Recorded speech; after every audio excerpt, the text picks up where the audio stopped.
कांग्रेस नेता अधीर चौधरी ने कहा कि पार्टी करने से कांग्रेस कर्मियों को रोका जा रहा है। उन्होंने आरोप लगाया कि जो कांग्रेस कर्मी नौकरी करते हैं उनकी नौकरी तक ले ली जा रही है। যে ধরনের বঞ্চনা হয় আপনারা জানেন, কংগ্রেস তো অপরাধে কংগ্রেসের কর্মীদের চাকরি পর্যন্ত কেড়ে নেওয়া হয়, মাইনা পর্যন্ত বন্ধ করে দেওয়া হয়। এই শহর মূলত মিউনিসিপ্যালিটি নির্ভর, সেই পৌরসভার জুলুম থেকে শহরের কোন অংশের মানুষ বাদ থাকছে না। কোন এলাকায় যদি মানুষ বেশি কংগ্রেসকে ভোট দেয় সেখানে রাস্তাঘাট তৈরি হওয়া বন্ধ হয়ে যায়, বিদ্যুতের আলো বন্ধ করে দেওয়া হয়, জলের সংযোগ বন্ধ করে দেওয়া হয়, সেখানকার কর্মচারীদের বেতন বন্ধ করে দেওয়া হয়। এইরকম একটা জুলুমের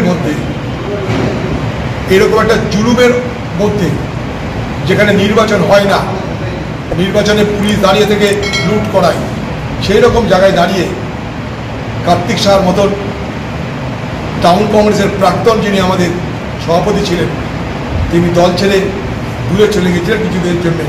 তার ফিরে আসাটা हमारे काছে অত্যন্ত आनंद। আমরা চাইবো কার্তিক আবার।